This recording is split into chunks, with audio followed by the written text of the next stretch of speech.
Alright, I got one more Vince McMahon story for you. And then I'll probably take a break from him. I mentioned in my one video that him and Shane had done something that was really evil and sadistic and all that, and I said I'd save it first, so I'm going to talk about it now. Let's go back to... We'll go back to WrestleMania 15, when around that time it all started. Now, Austin and McMahon were still involved in their feud. Not as predominantly, but they were. But then Vince got involved in a fight with The Undertaker, who was now... The Undertaker, he'll go down in history as having the most gimmicks under the same name. Because this guy has done so many different things. And I want to talk in length about it, but I'm afraid that episode will be like 4 hours long. But I'll talk about little snippets here and there. But The Undertaker at this point was doing the cult satanic gimmick. A lot of people say that this was pretty much where it went too far. I think it was time to take a break. And The Undertaker had formed his Ministry of Darkness with Paul Bearer, who had rejoined with The Undertaker after screwing over Kane, his own son, which I'm currently working on that. I have to catalog the entire history of fucking Kane, and it's gonna suck. Because there's so much to talk about. But, yeah, Taker and Paul Bearer were now back together. And they had a buried alive match with Steve Austin, and Austin ended up winning. Hi, Nala. How are you? Nala's here with me. So, Taker loses the buried alive match, which, by the way, I don't think The Undertaker has won a single buried alive. No, wait. He won the first one. But at the end, it was him who was buried alive. I don't remember The Undertaker ever once not being buried alive. It's totally weird. It's almost... Well, he invented the casket match, and he's lost the majority of those. And I don't get that at all. It's your match. You shouldn't lose your match. Like, Kane is synonymous with the Inferno match, and he loses them every damn time. So, they're not like this. So, Taker comes back. I'm getting off track. He comes back from being buried alive, and now he's wearing the dark robes, and he has the mutton chops and everything like that. But he joins forces with... He gets the Acolytes, Bradshaw and Farouk, to be his new henchmen. And later on, I think Dennis Knight joined. He was Phineas Godwin, and then he became Midian. Mabel from Men on a Mission, this big 600-pound dude. He became Viscera. It was just... the Brood ended up joining the Ministry. It was kind of a cool thing. It was kind of dark. I probably could have done without the whole satanic thing. Anyway. But around this time, Vince had assembled his corporation. And let me think. I know who they are. It was Vince, Shane, of course, the Boss Man, Ken Shamrock, Test, The Rock. Did I say? Did I say The Rock? Yeah, The Rock joined later. Kane was there too, and China, who betrayed DX. And all of a sudden, somebody was fucking with the corporation, and it wasn't Steve Austin; it was The Undertaker. Like, The Undertaker had a match with Kane, like an Inferno match with Kane, and of course Kane lost. But all of a sudden, like, The Undertaker had this... he sent a box to Vince McMahon. Vince McMahon was out doing commentary, and he had this box sent to Vince McMahon. And Vince opened it up, and here was a teddy bear. And all of a sudden, Vince's whole demeanor changes. Like, what the hell is this? And after the match, Taker like grabs the bear, sets it on fire, and throws it at the feet of Vince McMahon. Vince falls to his knees, and he's crying. And we don't know what it is. Come here, Noah. Come here. Come here. This dog. Come here. Or not. Okay. Are you... You're ruining my video, honey. Lay down. That's good enough. Thank you. So, everything's falling apart here. WrestleMania comes and goes. The Undertaker wrestled the Boss Man in a Hell in a Cell match. One of the weaker Hell in a Cells. That was the match. That was the match that the Boss Man was hung. Like after Taker wins the match, the Brood descends from the roof. They tie this noose around the big Boss Man's neck and hang him. Like, they tie it to the top of the cell, they raise the cell, and he's fucking hanging. Boss Man died. Like, they killed a man. They lynched a man on live pay-per-view. I could not believe they did that. But then, you know, the next week he's better. So, this entire time, The Undertaker is fucking with McMahon for no reason. Just because. But then, his motives start becoming clearer. Because, The Undertaker says he's going to take control of the WWF. And he knows exactly how to do it. He knows how to hurt Vince McMahon worse than Austin ever could. And so, Vince, he's... The teddy bear. They finally explained what the whole symbolism of the teddy bear is. And that was, it was Stephanie's bear. And this is the first time we ever saw Stephanie McMahon on TV. And that was Steph's bear, given to her by Vince's dad. And it's apparent that The Undertaker went into Vince's house, or Steph's house, whoever. I don't even know if Stephanie was living with them. Oh, come lay down. And you don't know how he got it somehow. He must have broken into the house. That was basically the storyline. And suddenly, Vince is brought out to the ramp, and he's like, well, let me tell you something, Undertaker. I'm not afraid of you. And suddenly he just, like, oh shit, this was a like the Akbar alarms are going off. This is a trap.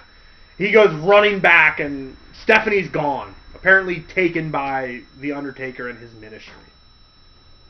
And throughout the show, they're scouring the area looking for Steph. And finally, Ken Shamrock has a match with one of the I think it's Edge, and he traps Christian in the ankle lock, and Christian starts squealing like, she's in the basement, we hit her in the basement, oh my god, my leg, oh, it hurts.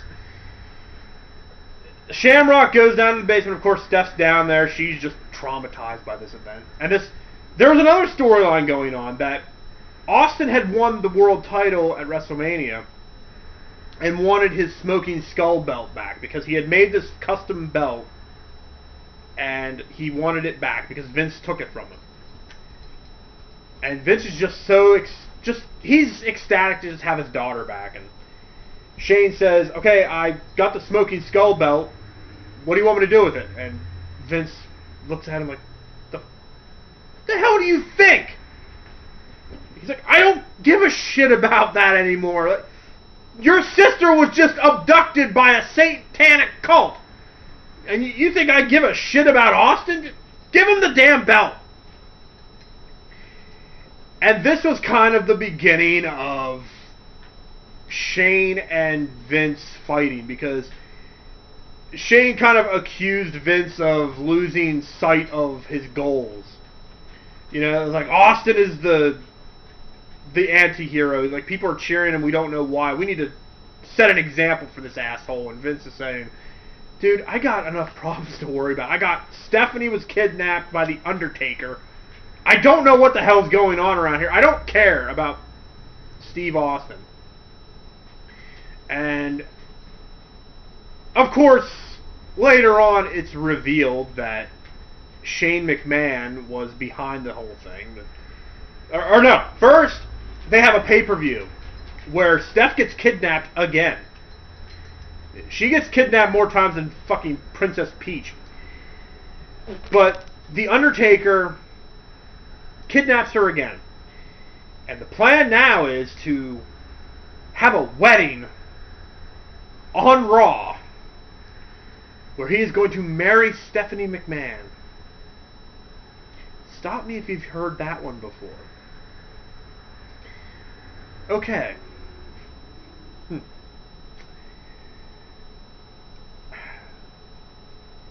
Let me see if I can get this right.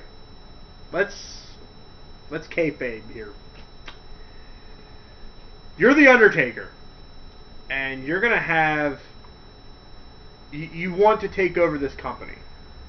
Okay, so how do you do it? Well, you apparently get married into the family. And to do that, you have to marry Stephanie McMahon.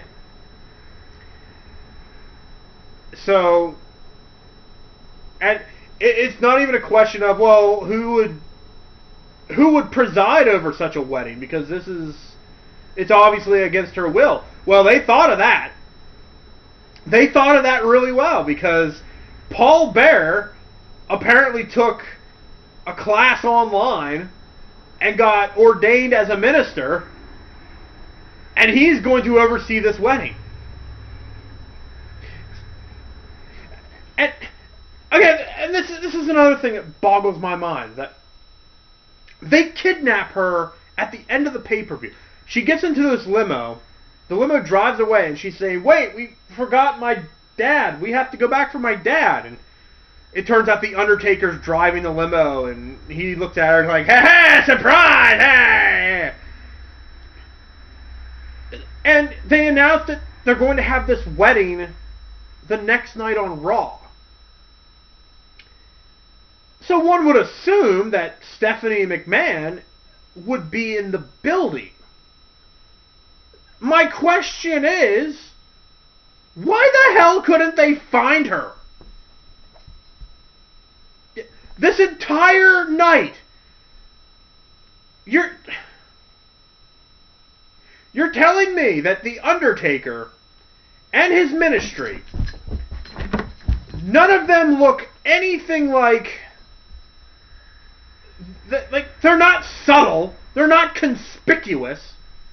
These are guys that you can tell who they are a mile away. You're telling me that they somehow managed to smuggle this girl into this building, and nobody knows where she is. Security doesn't know, the police don't know, Vince doesn't know, the wrestlers don't know. Nobody in this building knows where Stephanie McMahon is. You didn't see the ministry carrying this burlap sack around on their shoulder and question it? You know, how did they smuggle her in? Was it a burlap sack? I don't know. Did Viscera carry this sack with Stephanie McMahon in it, and they say, hey, Vis, what's that? And he says, what? Oh, this is my lunch. I'm going to go eat it now. And they say, oh, okay. This is the problem with wrestling. Nothing makes sense. It's one thing if they kept her hidden outside of the building and then brought her in. But no, she's in the building. We see her. We see her in the building. She's locked in a closet somewhere. Here's a wild idea. Like I just said, call the cops. Vince, you're Your daughter was kidnapped!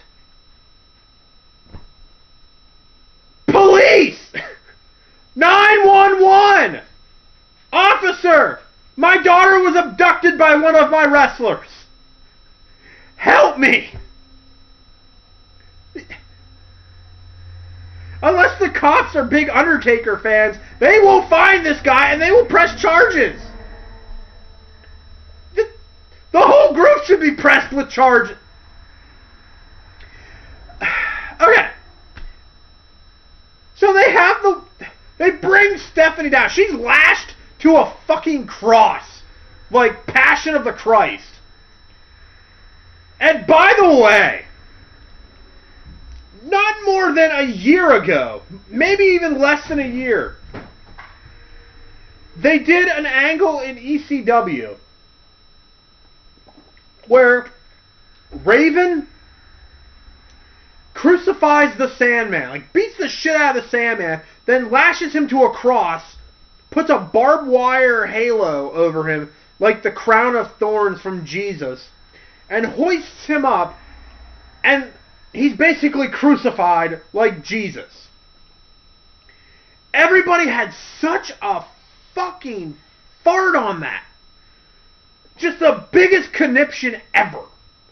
That how could Raven and the Sandman do this? How could they be so callous and just it's just disgusting. Okay. Fast forward almost a year later, Stephanie McMahon is lashed to a cross and being carried down to the ring. Nobody had a problem with that. Everybody thought that was awesome. Nobody gave two shits about Stephanie McMahon being lashed to a cross.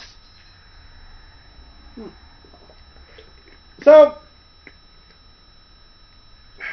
long story short, they have this wedding. And the corporation comes out and tries to stop it, but they're fighting off the ministry. And suddenly Paul Bear's like, by the power vested in me, blah, blah, blah, blah, you are a man and a wife, do you take this, blah, blah, blah, blah. And before they can really seal the deal, Steve Austin comes out, runs Undertaker off, saves Stephanie. Stephanie, like, gives him the big hug, and Austin's like, dude, get the fuck away from me, I don't care. Vince comes out, hugs Stephanie, and, like, this is one of the few times that these guys are seen eye to eye. So, this whole segment was essentially to set up the fact that Austin and McMahon were done fighting. You know, Austin had saved Stephanie's from being, or in her words, I'll put it in her words, it's funnier. She comes out the next week, she says, last week, I was kidnapped by the Undertaker. I was put in a black gown for an unholy wedding. I was so scared. She says this. I didn't make that up. That's what she said. She's like, thank you, Steve Austin. You saved my life. And the funniest thing, it actually just popped in my head right now. I know that kayfabe. Let's go kayfabe again. You know that Triple H was watching this whole thing and said, the Undertaker married was going to marry Stephanie McMahon, and that would give him control of the company. I totally need to do that. That shit was going to hold up in court. That Paul Bear was ordained as a minister. I could totally do that. Only I'm going to do it better. I'll take her to fucking Vegas. Nobody will question that. So, okay.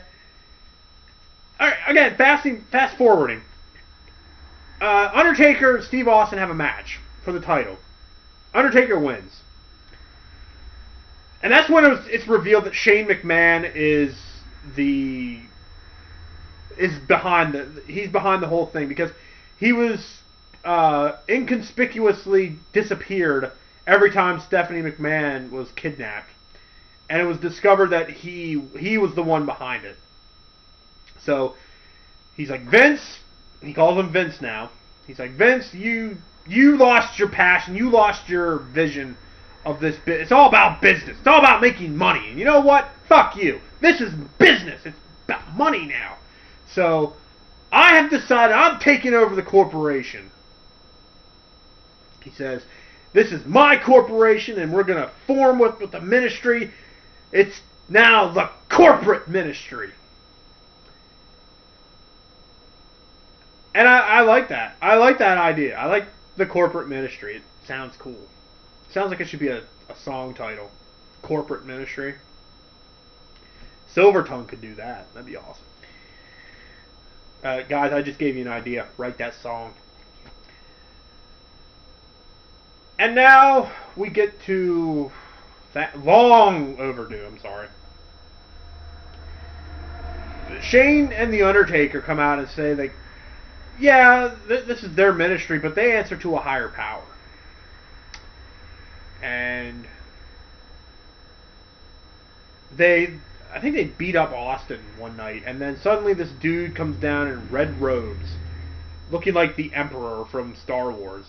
Like, his face is completely covered, he has gloves on and everything, and apparently this is the higher power that they answer to. And they tie Austin up, and the guy walks up to him, and he lifts up his hood a little bit, and he shows Austin his face, and his face is like, oh, you son of a bitch, you got, oh, you. And that's when it fades, and you don't know who it is. And of course, rumors are running rampant right now in wrestling. Who is the higher power? People have said it's Jake Roberts. Others say it was Bret Hart. Others said it was somebody completely different. Yeah, here's just a shot in the dark here. Everybody wants to know who the higher power is. Why don't you ask? Oh, I don't know. Steve Austin? Ask Steve Austin! He saw his face! This was a week ago! Austin does not have selective memory, people. He would know. He would tell you who it is.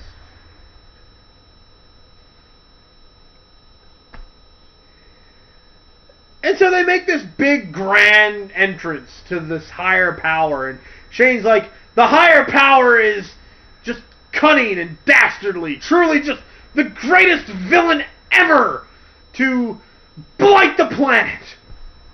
And they bring him out, and the higher power, he has his robe down, and he takes it, and he lifts it back, and suddenly it's Vince McMahon.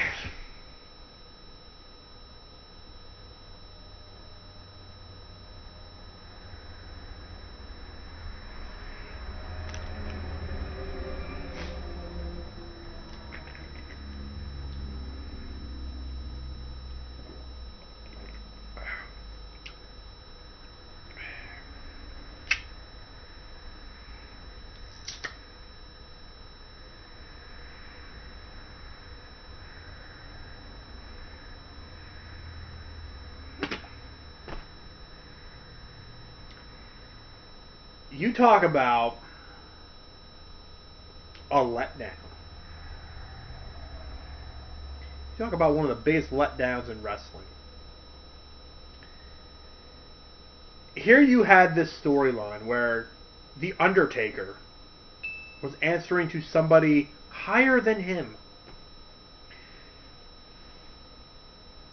It could have been anybody. It could have been anybody. They could have brought anybody in that role. And I think it would have worked.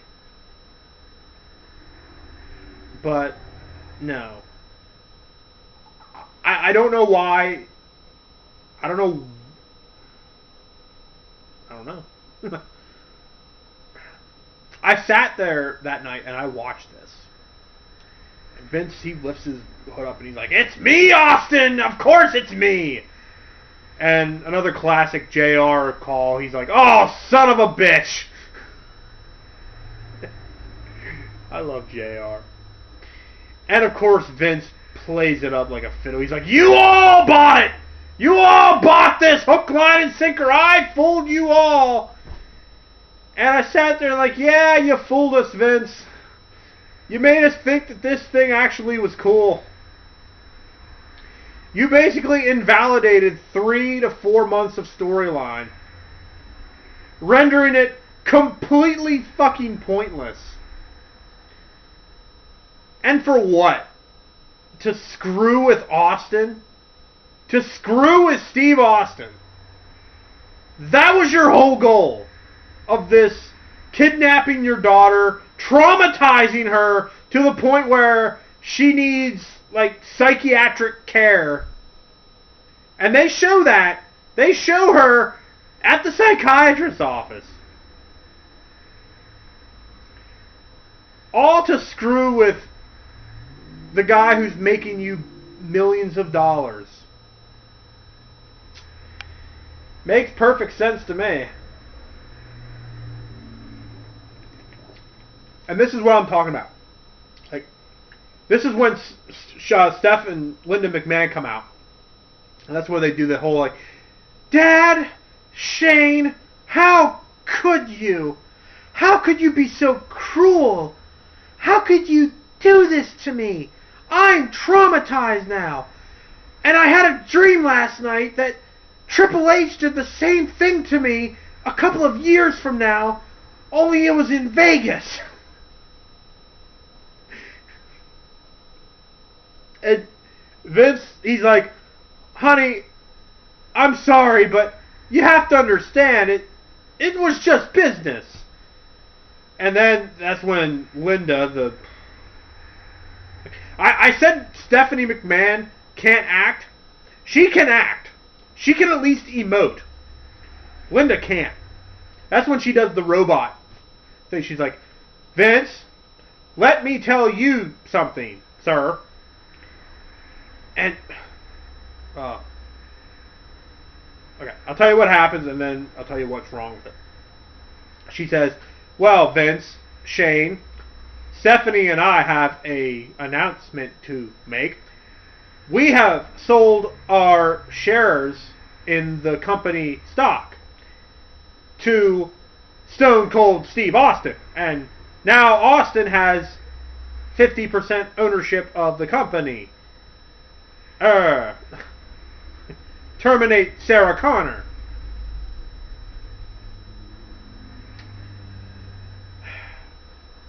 You know what? Actually, this does make sense. This does kind of make a little bit of sense. I was about to say, how the hell did they know this? But now that I think about it, it does make sense because he revealed himself the week before. So Austin would have went to Stephanie and Linda and said, "Hey, your husband and your father tried to fuck me over here. Let's fuck him over harder. Give me control of the company." And because Linda McMahon's the CEO of the company. Pardon me. So they actually do some funny vignettes with this. Austin goes to Titan Tower and he's running the show pretty much. He tells the receptionist, like, from now on, this is how you answer the phone. Like, she's like, "Hello, World Wrestling Federation, please hold." And he tells her, like, no, next phone call I'm answering. He picks it up and he goes, "Yeah, who the hell is this? What the fuck do you want?" He has a board meeting where he fires somebody for looking stupid.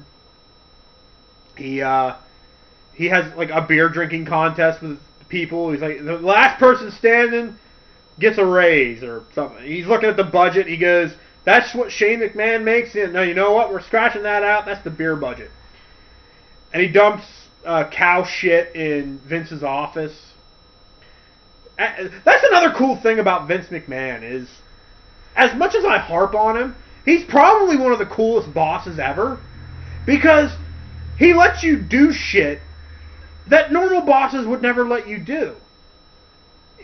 especially Steve Austin. Austin did so much shit to this man. He trashed one of Vince McMahon's Corvettes, like poured concrete all through it. He hit Vince with a chair so many times. He threw cow shit in his office. Vince has got to be one of the coolest bosses ever. He's like, you know what? Screw it. Like, it'll be good for ratings. Why not? And this culminated into the King of the Ring, where they had a ladder match. It was Shane and Vince against Steve Austin, and they hung like a briefcase above the ring. Like, whoever got the briefcase got total control of the company. And of course, Vince and Shane won. And that led to Vince coming out and saying, you know what, Austin, this company isn't big enough for the both of us. One of us has to leave. So we're going to have you and The Undertaker are going to wrestle in a first blood match. And if The Undertaker loses, I'm leaving forever.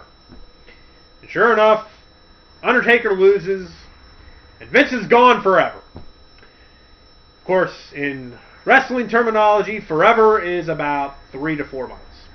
Because he's right back on TV again.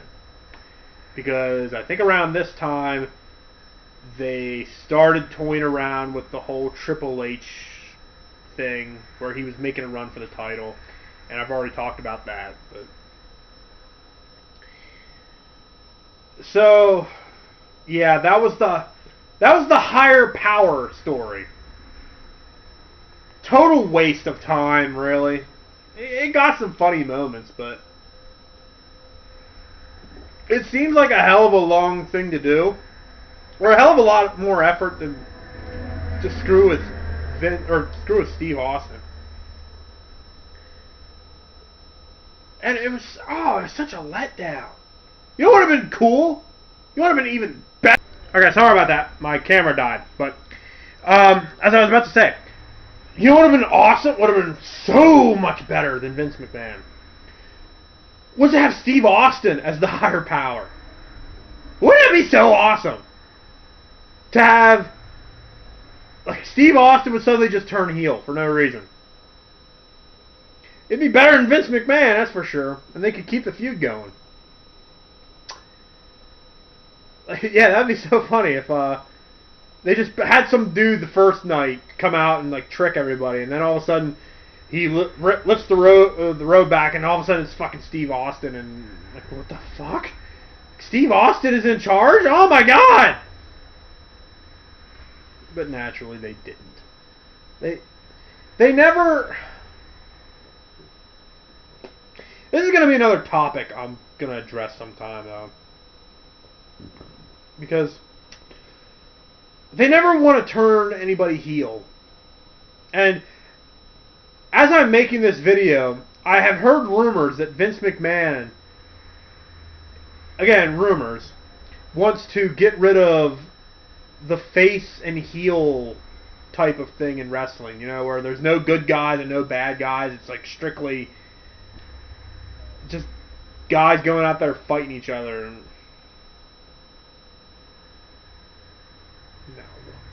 No.